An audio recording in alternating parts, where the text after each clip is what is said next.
The press is in now, and we're ready to go at 6:30. Sure.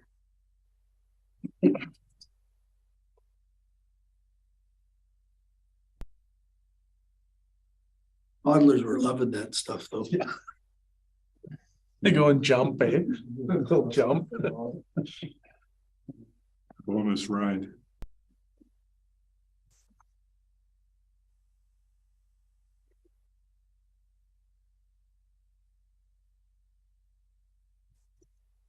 Okay, we have hit 6:30, so I'd like to welcome everybody to the November 24th Catholic Regional District Board meeting. I want to now acknowledge that we're holding the meeting on the traditional territory of the Bahama Nation. We have an agenda in front of us, but Director Fall? Could I request the addition of a time-sensitive late item regarding TELUS landline service outage on Luskidi? Okay, I think the corporate officer knows about this already, right? Thank you, Chair. You'll add that to as item 15.3. Sound reasonable? Thank you. Okay. I'll move the. Oh. I was just going to ask if there are any other changes to the agenda necessary, or if not, Director Fall. I'll move approval of the agenda as amended. Do I have a second? Dr. Gisborne, thank you very much. We've already kind of discussed it. So all in favor? Any opposed? I'm going to assume, Director McCormick, that you're not opposed to it. You're just lagging. So motion carries. Aye. Yes, I'm in favor. Okay, thank you. Adoption of the minutes of the September 29th, 2022 board meeting. Do we have any errors or omissions? Seeing none, somebody want to, Director Doubt, thank you. Seconded by Director Gisborne. All in favor? Aye. Thank you. None opposed. Motion carries. And the minutes of the inaugural regional board meeting from November 8th. Again, any errors or omissions? Seeing none, a mover. Director Lennox, seconded by Director Fall. Thank you. All in favor? Aye. None opposed. Motion carried. We have no delegations or inquiries. No unfinished business. We have one item of correspondence, which just showing up on the agenda means that it's already been received. Are there any motions that anybody wants to make in relation to the correspondence? Seeing none, we'll move on to item 7.1 specifically. Correspondence dated November 18th, 2022 from Jessica Colasanto, Lyft Community Services. Community Support Programs Manager, RE Letter of Support Request. And we have a recommendation in front of us. Would somebody like to move the recommendation? Director Doubt, seconded by Director Lennox. Any discussion? Seeing none, all in favor? Aye. Okay. None opposed, motion carries. Item 8, Chair's Report. Well, it's been a busy month. Of course, on top of our regular meetings, we've had the swearing in, the board orientation session, the inaugural board meeting, and quite a few additional meetings that are outside the normal scope of business for the QRD. On November 8th, the Ministry of Citizen Services announced that $4.6 million in joint federal and provincial funding will go towards helping connect more than 1,200 households to high-speed internet, some of who are on Vananda or in Vananda on Texada Island. So that's good news. The QRD is hoping to receive somewhere in the neighborhood of $300,000 to go towards connectivity, an area which is in Vananda, an area which is certainly or currently underserved. So that's good news. On November 11th, I took part in the Remembrance Day ceremonies at Dwight Hall and at the Cenotaph. As representative of the QRD, I was among many who laid wreaths in honor of those who have given so much for Canada. And on November 18th, I attended via Zoom a new member orientation and a regular meeting of the North Island Sunshine Coast Regional Advisory Committee for the Island Coastal Economic Trust, which is also known as ICE-T. It was really interesting to hear about the history of ICE-T, how it all came to be, and the potential for the future. During the orientation session and during the regular meeting, I was really encouraged by the ambitious initiatives that ICE-T is supporting. It was quite a lot of people thinking outside the box. It's pretty neat to hear about some of the projects. So the Regional Advisory Committee recommended 6 projects to the board for consideration, which totaled up to $885,000 of support. So they've shown that the money that they contribute to these projects just gets multiplied hugely by the amount of economic advantages that the communities they serve or they support receive. Area C, kind of not so much a chair's report, but November 4th, there was an elected official legal orientation put on by Lidstone and Company. I think a number of you attended that as well. A lot of good information, some of it old, some of it new, but all of it worth hearing. November 12th, Lang Bay Hall held their annual Christmas Craft and Collectibles Fair. I was not able to attend, but that might have been a good thing because what I've been told is it was actually too popular. Next year, they're going to consider putting somebody at the door because it got so packed with patrons, which I assume was a bit hectic at the time, but it's really good to hear that it was so well supported. Lang Bay Community Club is hard at work with their Christmas hampers and is preparing for their holiday meal. On the 14th, I had a library trustees meeting. Everything's going along well there, lots of programming. And one of the best attended sessions in months was put on by Todd Caldecott, the topic conversation being, quote, the chemistry and medical application of psilocybin mushrooms, otherwise known as magic mushrooms. So feedback indicates that it was a very successful session. We also all heard about the Writer in Residence program when Burbank from the library was here. Gabrielle Prendergast participated in 35 sessions and imparted a ton of knowledge to local writers, school kids, and those interested in editing, publishing, and picture book creation. And then on November 21st, I, along with a few other directors, attended an informal talk by Corky Evans, the former Minister of Agriculture, Transportation, and Health, and the founder of the Columbia Basin Trust. He was brought to town by the local group Energy Democracy for BC to speak about the history of the trust and how it benefited the communities that had been adversely affected by the damming of the Columbia River. Energy Democracy for BC is interested in the concept of establishing a similar sort of trust to benefit our area. That's all I've got. I think we're going around the room here. Director Gisborne, you want to take the first kick at the can? Sure. Let's see, it was my first director's report since September. A lot of things have happened, but I'll just stick to the short things.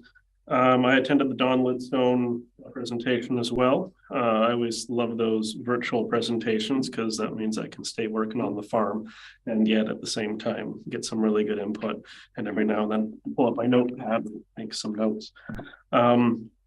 Also attended the Elimina session, which was very wonderful and very helpful. I also attended the Energy Democracy for BC that Chair Brander recently spoke to. I attended the one for community leaders on the 21st, and then I attended the one for the general public on the 23rd. And yeah, it was interesting to hear Corky Evans' ideas, and he's there saying, I'm not here to tell you what to do. I'm here to just tell you a story. And that was interesting because that's how change happens, is with starting out with a conversation, an idea. All kinds of other things going on, but nothing really major for the board at this time. And that ends my director's report. Thank you, Chair. Great. You're very welcome. Director Lennox. Yes, thanks. Obviously, some of the same training opportunities that many of us have had, and we've missed one that was looking forward to there recently. So I'm sure we'll try to reschedule that one. Even before I took on the role, I was invited to a CIMAC special meeting, and just to get some learning about their group over on Savory, taking care of that marine facility, and some of the maintenance issues and dredging issues that are coming up, increased costs like many other things in our world, and increased frequency. And if you think about how sand moves around, a facility like that and the type of weather that we get, it was an interesting discussion and some of the challenges that they're going to face over the future. But they got a strong group there, and it'd be interesting to be part of that. They had a good engineering overview as well that kind of educated the whole group on, what the realities are around water and sand and that type of thing. On the 14th, I attended the Parks and Trails Strategy session for Area A at the Northside Recreation Center, and it was very good. It was, I learned a lot by participating, and I was able to recommend lots of other folks go to the other sessions, because just because they're in another area doesn't mean that that information is relevant, and people were able to, if they missed one, could attend another. Mr. Rodden provided some really good guidance and consultation there, along with the consultants that were involved. And they made some comments that they've been to much larger centers that had much less participation in the people that were there at the session. So that was kind of cool. And then finally attended my first Lund Community Society meeting. Obviously a big focus on the proposed addition to their center. Again, I learned a ton of specifics. They're really engaged. They had a huge turnout for this meeting. I don't think it was just because I was there. And they're quite engaged and active. So again, I learned a ton about what that group's doing to get ready, and really they're focusing on community education as part of that project, which is really important for people to make informed decisions. That's all I have for now. Certainly. Thanks. Great. Thanks very much. Director Elliott, are you ready to? Yeah. Oh, yeah, and I was looking up with information about an open house, but thank you, Chair. Thank you so much. Brandner. Almost called you Brad. So I'm new to the board, so this is my first report as a director of the board, of course. And I was elected for the city council again, and I thank all the voters for the support for that. I also attended many of the same things as the other directors have attended over the last little while, the training, the meeting with Corky Evans and those kinds of things. Went to the Lund Craft Fair at the Italian Hall in Wildwood. It was extremely well attended. I think better than even before pandemic times.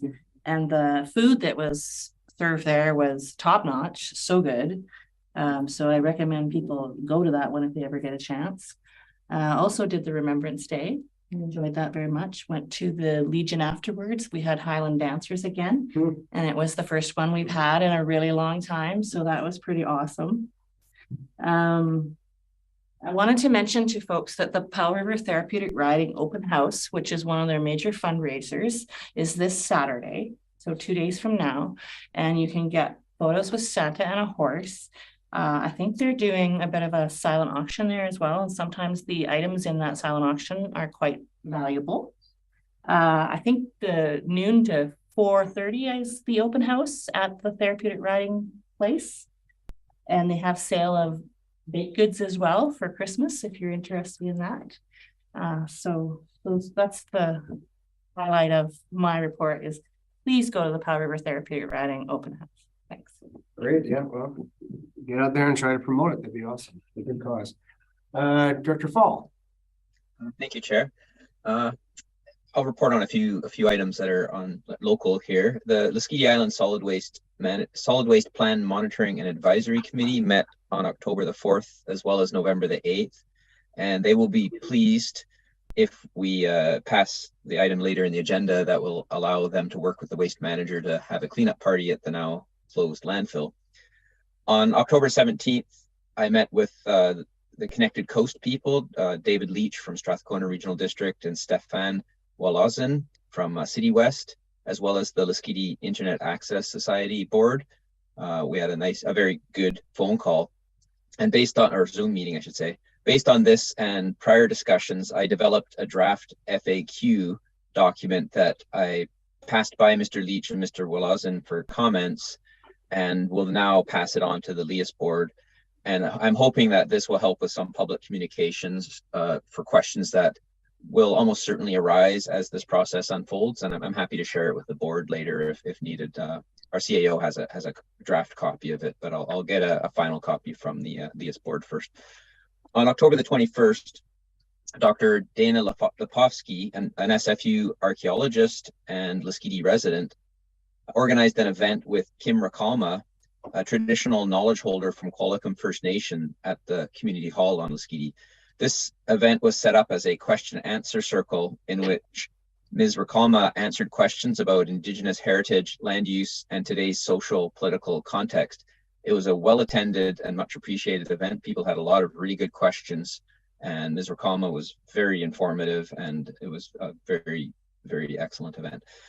On November the 4th, the Coastal Invasive Species Committee held their AGM, and we also held a regular Coastal ISC board meeting today.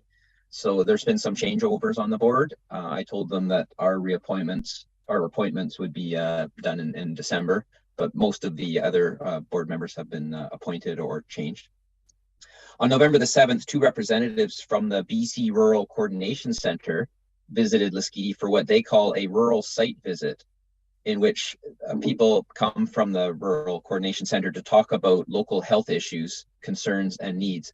They met individually and as a group with local government reps, including yours truly, health center board members and staff, senior fire department members, and our nurse. Their goals of this project include helping connect rural healthcare needs with solutions. So they're going around the province. They've gone to, I think, over 114, I think is their number right now, rural communities to make these discussions. And they're trying to connect up and identify common issues, resources, and connect people with resources. So it's a really good process. Hopefully it'll help our health center get some improvements. November 15th, I attended the Laskidi Island Ratepayers Association AGM. And finally, last night was the QRD Parks and Trails Strategy virtual open house for Laskidi. That was attended by a number of people, and I think very much appreciated. Thank you very much, Chair. Thank you. As always, lots of stuff happening on Laskidi. You guys are always very busy over there. Going off to our other island community, I think Sandy, or Director McCormick is with us, right? Yep. Yeah. Perfect. I'm here. I don't know how long I'll last, so I'm trying to do this very cautiously. Along with the rest of you, I attended the orientation sessions. And on the 19th of October, there was an island-wide COVID and flu shot clinic. And I was there getting my 5th COVID shot and my flu shot, one in each arm. So I was quite balanced. The 28th of October was the first poppy ceremony at the Legion, where first poppies are given to the senior elected official. And I guess that's me on the island. So I was very happy to get that. Then, of course, Remembrance Day on November the 11th. I think we won the politicians' lottery on that one, because apart from myself, we had both Minister Nicholas Simons and Rachel Blaney, our Member of Parliament. So we had both of them on dear little Texada. And it was a really moving ceremony with the plane flying over it right at 11 o'clock and so on. So on the 14th, I attended the Texada Island Community Society regular bi-monthly meeting. And I have to tell you, I have to take a moment and pay tribute to someone who was instrumental in TICS for the last probably 15 years, Elaine Balaton. And she is also the editor, was the editor of our Express Lines, head of the Sandcastle Committee, head of so many things that I just have to honor her and pay tribute to the many, many hours of service, community service that she gave to us. So she is no longer the president of TICS, and that group is sort of scrambling now to put pieces together and get things moving. Hopefully we will have an Express Lines in December. At least that's going to be a big effort.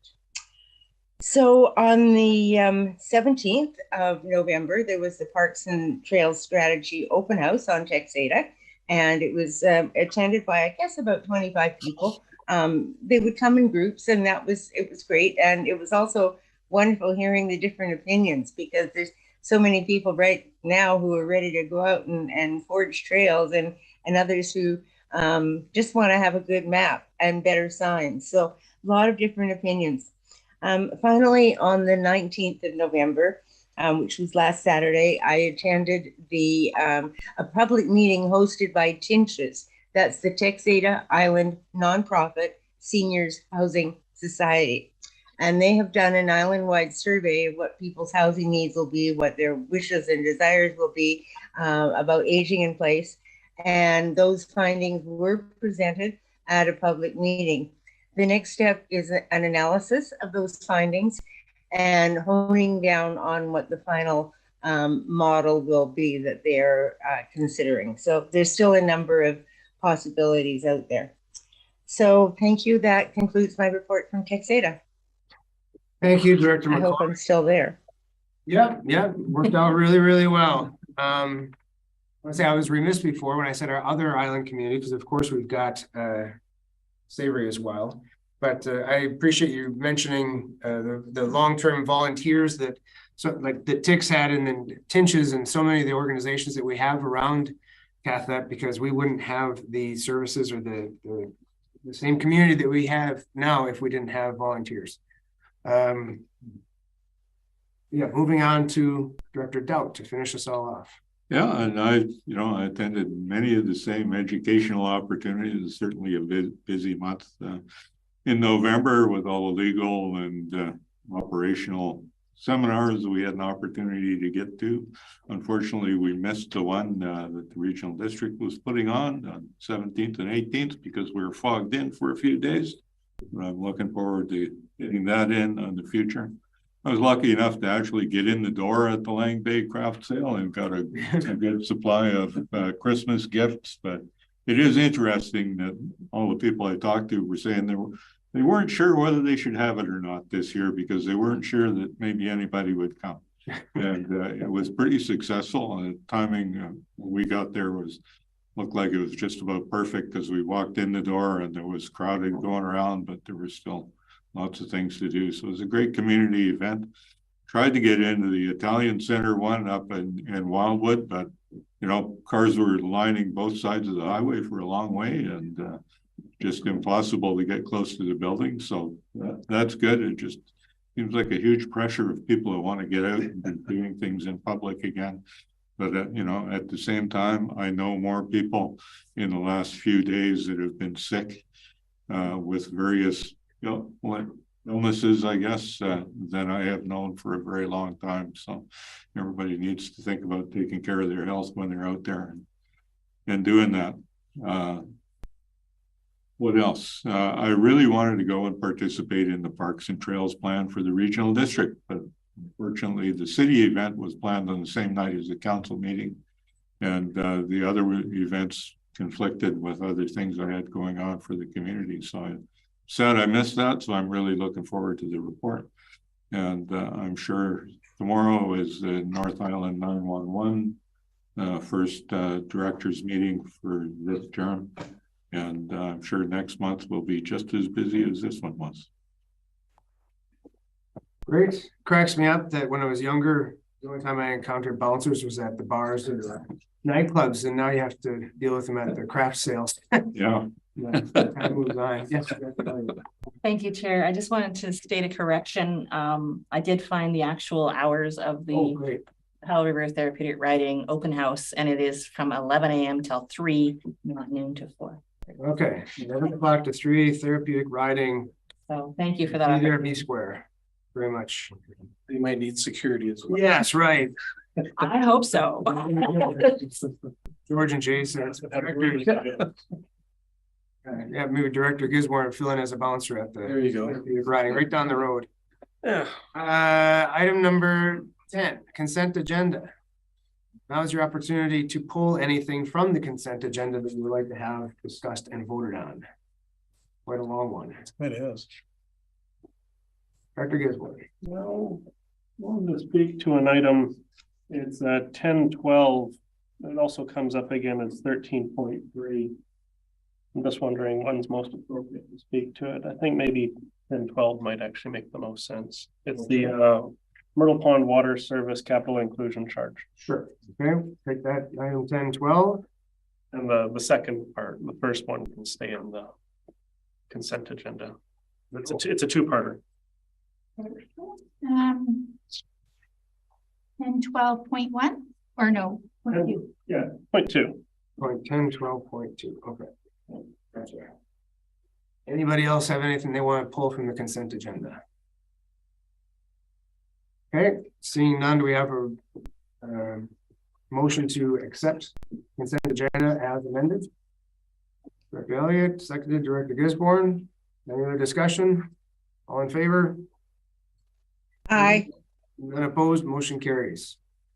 So now we are going to scroll all the way down to 11.1, I guess is what this would be called, right? Yes, so 11.4.2. And we're talking about 10.12.2, but it's actually 11.1. So just so everybody's clear, the motion in front of us is that the board directs staff to draft the quote Myrtle Pond Water Service Capital Inclusion Charge Bylaw number 579/2022, consistent with option 1 in the report presented to the November 12th, 2022 Finance Committee. And November 16th, sorry, 2022 Finance Committee, and that the bylaw be forwarded to the November board meeting for first and second reading. That's the recommendation. We don't have a mover on that. As okay, Director Gisborne, seconded by Elliott. Thank you very much. And any discussion? Thank you, Chair. Gisborne, the floor is yours. I've moved this recommendation, but I did also pull it from the consent agenda because there's something I wanted to talk to about. Reading the report again in light of the changes being proposed by the provincial government has caused me some concerns with moving forward. The report itself states, quote, a single family residential lot is estimated at 2 cubic meters of water a day. This is consistent with the zoning restrictions on the lots in the Myrtle Pond water system that we have currently. It restricts access to housing using the single family residential model, which is fairly common around the province. As we move forward with public consultation, we don't get to move forward in a bubble, essentially. Like, we're part of the province. And as we all know, there is now a new premier. He has created a dedicated ministry for housing, and he has made it clear that he wishes to impose major and significant changes. With the zoning bylaw restricting access to housing, not just here, but everywhere, these kind of residential restrictive zoning bylaws are common throughout the province.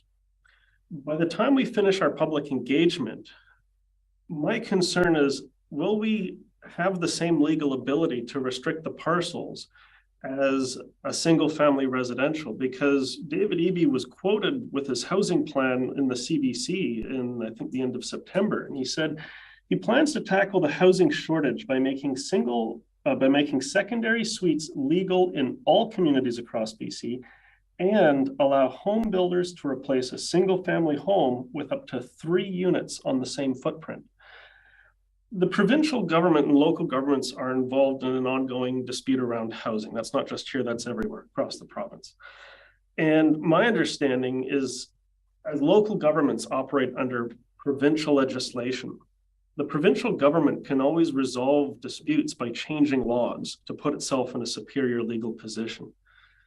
So the reason I bring this issue up is, by the time we finish public consultation and get the report back and then move forward with a third reading, will the language of single family dwelling in our water system become a thing of the past?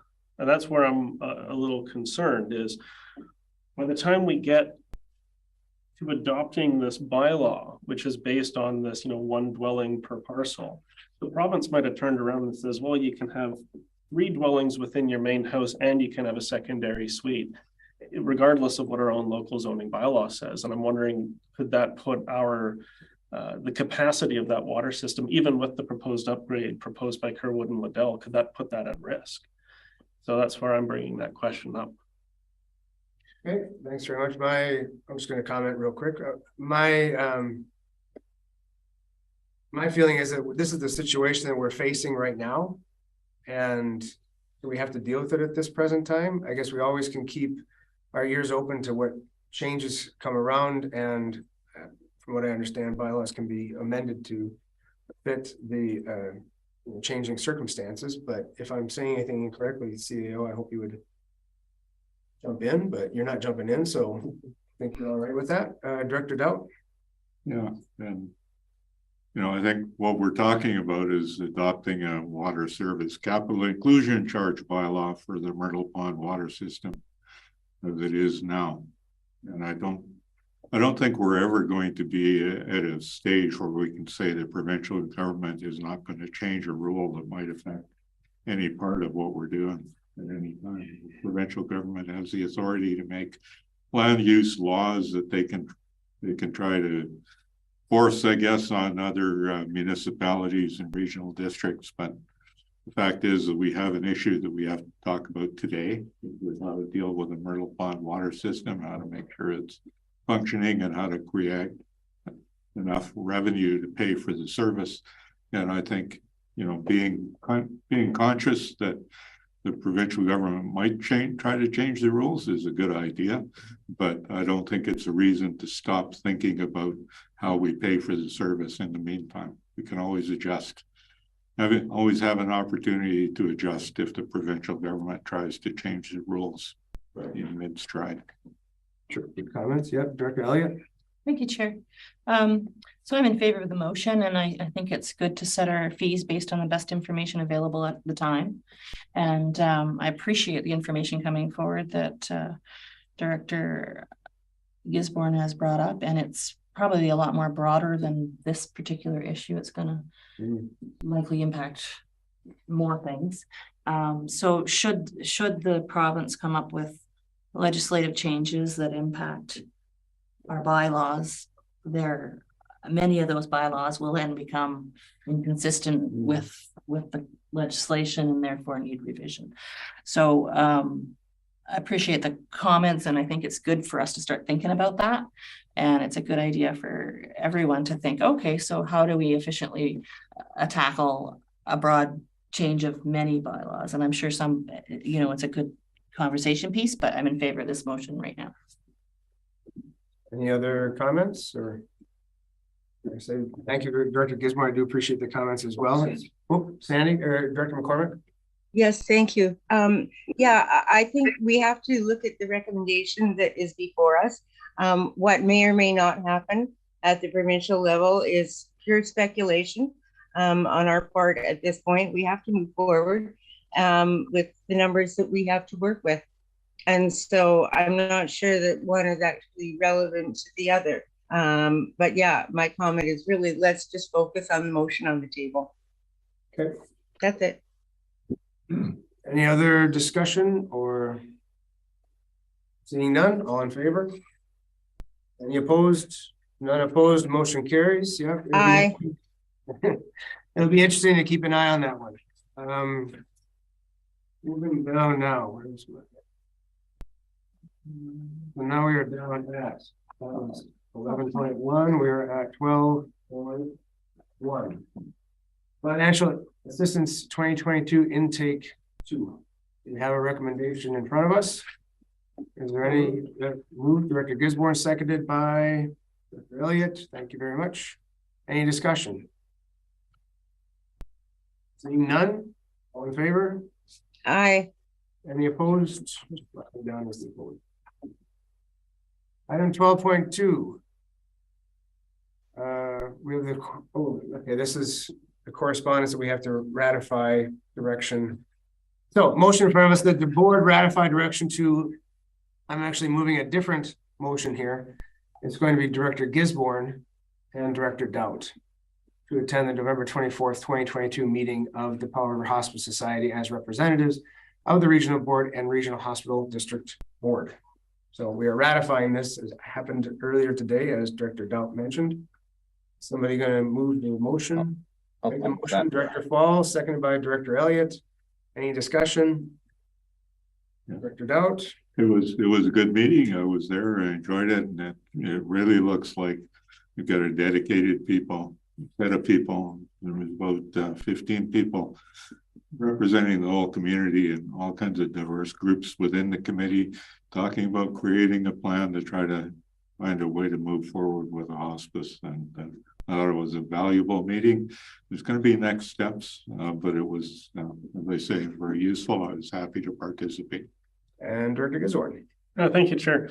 My question is, because this occurred earlier today, and because the committee had chosen Directors Brander and Doubt, I did not attend the hospice meeting earlier today. So my question for Director Doubt is, are there going to be future meetings upcoming, because this motion is to ratify a decision made at the whole, and now we're changing it. So I'm wondering, are there going to be future meetings with regional district representatives? And if that's the case, isn't that decision taking place in December of committee appointments and so on and so forth? So through the chair, you have a question to Director Doubt, I guess. I can answer that. Okay. So, the invitation that we received by letter earlier was an invitation to send someone as a representative of the regional district to attend a workshop on one day. And that's what it was. It was a workshop group for the people that, with various interests and various connections to the community, including the city, the regional district, and you know, a vast array of other groups, to have a workshop to talk about how to move the issue of a hospice forward. There were, it was an innovative workshops. They had a gentleman there who created a graphic representation of the workshop.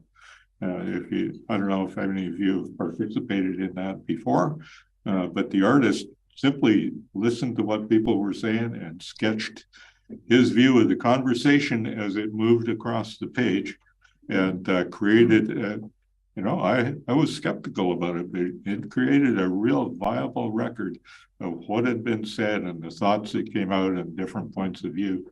And there, the Hospice Society is going to create a report on that, and then they're going to make decisions on how to get a wider consultation going in the community. But the short answer to Director Gisborne's question is, this was an invitation to attend one event, a workshop.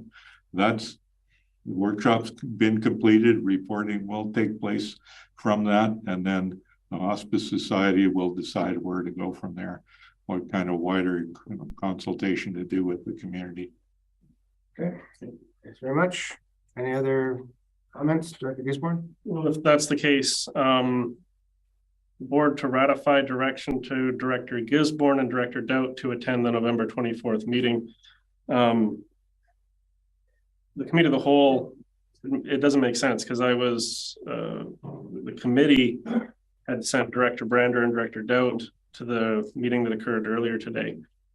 So it doesn't really make sense to ratify a decision to send me to a meeting that's already happened. So I'm going to vote down this motion. Okay. Perhaps send the amendment, Chair, just to strike out and just have Director Doubt again. Sure. Is everybody okay with the friendly amendment to just strike out the name Director Gisborne and just leave Director Doubt? Agreed. Okay. So that is, we have to go with anything more official than that, or is it okay just to do that? All right, so that's the motion in front of us. All in favor? Aye. Any opposed? None opposed, motion carries. Moving on to item 13.1 under bylaws.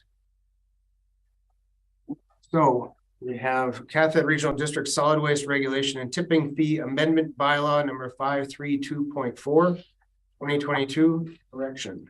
So somebody read that out, that'd be great. Oh, sure, Corporate Officer. Thank you. Just that at the last meeting, we actually gave this bylaw to the second readings and no third reading. So that's the reason this is being uploaded. Okay. So the first one is all directors unweighted vote. Somebody would like to read that? Director Doubt. And second. Usually we have to read off the bylaws, right? Want me to read it? Yeah.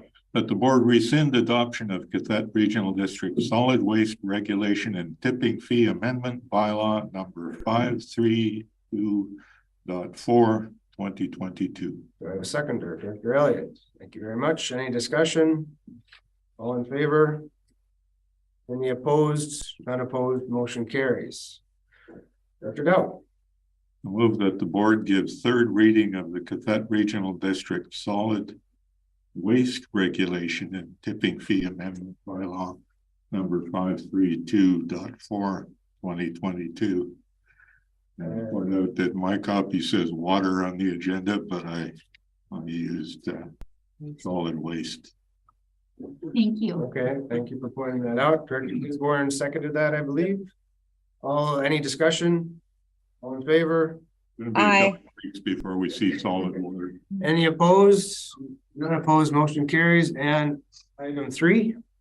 Director Doubt. That the board adopt Gazette Regional District Solid Waste Regulation and Tipping Fee Amendment Bylaw number 532.4/2022. Seconded by Director Lennox. Any discussion? None, all in favor? Aye. None opposed, motion carries. Great. Moving on to item 13.2, Texada Island Community Watershed Zoning Bylaw number 582/2022. And I see it's a directors A, B, C, and D unweighted vote. And I see Director McCormick's hand up already. Yes, hi. I would move that the board give first and second reading of Texada Island Community Watershed Zoning Bylaw number 582/2022. Seconded by Director Gisborne. Any discussion? Being none, all in favor? Aye. Any opposed? None opposed, motion carries. Item 13.3, Myrtle Pond Water Service Capital Inclusion Charge Bylaw number 579/2022.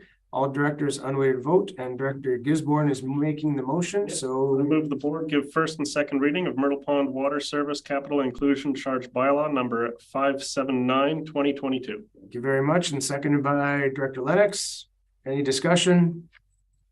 Being none, all in favor? Aye. None opposed, motion carries. Perfect. No reports. So under new business, under 15.1 and 15.2 are put there by myself as notices of motion. First one, 15.1 reads that the committee recommend the board direct staff to draft terms of reference for each of the standing committees, be those planning, committee of the whole, and finance, and bring them back to a future committee of the whole meeting for consideration. 15.2, that the committee recommend the board draft job descriptions for electoral directors, the QRD board chair, and municipal directors, and bring them back to a future committee of the whole meeting for consideration.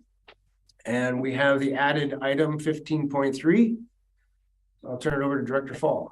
Thank you, Chair. I have a motion to make. I believe the corporate officer has it. I'll read it out. I think it should line up. And if I get a seconder, I'll explain why. So I move that the board asks staff to send a letter to TELUS, requesting TELUS to urgently repair the phone landline service outage over a significant portion of Lasqueti Island that is known to be affecting over 20 households as of November 24, 2022. I second that. We got Director Gisborne seconded. Any discussion? Andrew or Mr. Fall? Director Fall. Thank you. Some Lasqueti residents have suffered chronic landline phone disruption over many years, sometimes lasting many months. Yesterday, however, the entire south and east side of the island has experienced a phone outage, including my line. After I learned that people from different areas on Lasqueti had no phone service, I put out a request to the community via our email list server for people to let me know if their phone is currently out. I have received many replies and I continue to receive them. So over the last day or so, I've received over 20 replies. Some told me that TELUS scheduled repairs for them as late as December 15th. The outage covers pretty much the entire island south and west of the community hall.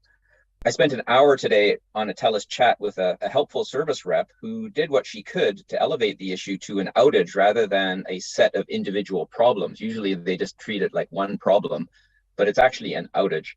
I shared with them the numbers of the people who told me that their phone was out so they could see the geographic scope. However, I subsequently received an email to tell me that my issue was scheduled for repair on December 15th. Other people have told me they were informed the same. That's 3 weeks that they're expecting us to go without phone before they even try to solve the problem. This poses serious problems for people with no cell coverage and no cell phones, especially in terms of the risk that some people are unable to make emergency calls. I would like to ask for the board to support my request to write a letter to TELUS to urge them to take restoration of this essential service a bit more seriously. That is a shame. That's frustration for sure. Is there any other discussion at the table here concerning this motion? Seeing none, all in favor? Any opposed? None opposed. Motion carries. We are on to 16, question period. Do we have any questions? Thank you, Chair. Yes, I was wondering with regard to the notice of motion that you gave in items 15.1 and 15.2, if you could provide a little bit of background on why you're putting these motions forward. I mean, this will come up at next month's committee of the whole for sure, but it's just come to my attention that we don't have terms of reference for the 3 standing committees. I think it's a good thing to have, just so we know where we stand with them. And I also saw job descriptions from a different regional district. I can't remember if it was the CVRD or not, but they had job descriptions for the electoral directors, the board chair, and the municipal directors.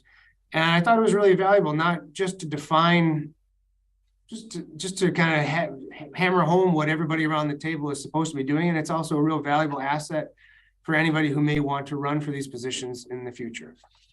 Thank you for that response, Chair. With regard to item 15.1, you're going to recommend the board direct staff to take care of it. On item 15.2, the committee recommend the board draft job descriptions for electoral directors. So it sounds to me like you would be doing that yourself. No, good catch. Yeah, good catch. No, we are not. The board is not going to get together at Dairy Queen and sit down and write down job descriptions. I thought, Chair, maybe you were going to have a committee or something to put that together, but it sounds like staff will be doing it. No, thank you for catching that. I appreciate that. Okay, Chair, thank you very much. Those are my questions. Great. Okay, we have an in-camera session, so if somebody would be so kind as to read item 17.1, that motion. I'll move that the board move in camera. The meeting be closed to the public on the grounds that the subject matter to be considered relates to matters covered by the community charter under section 91A, personal information about an identifiable individual who holds or is being considered for a position as an officer, employee, or agent of the regional district or another position appointed by the regional district. C, labor relations or other employee relations.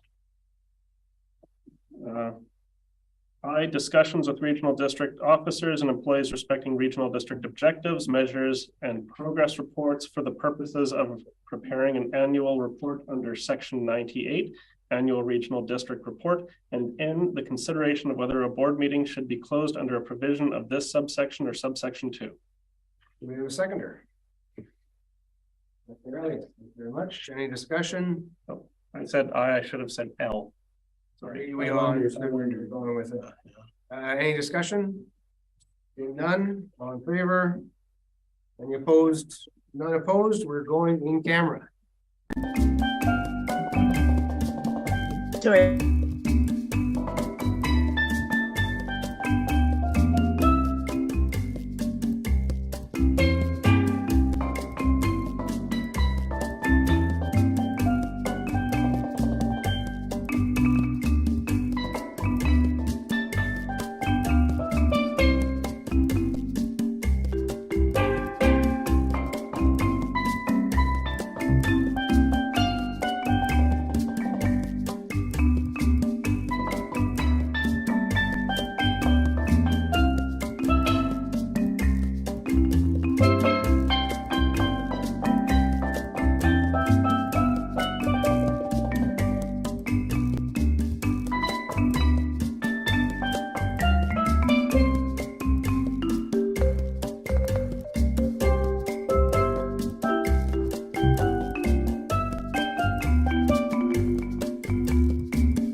Thank you, Chair. We're back in session.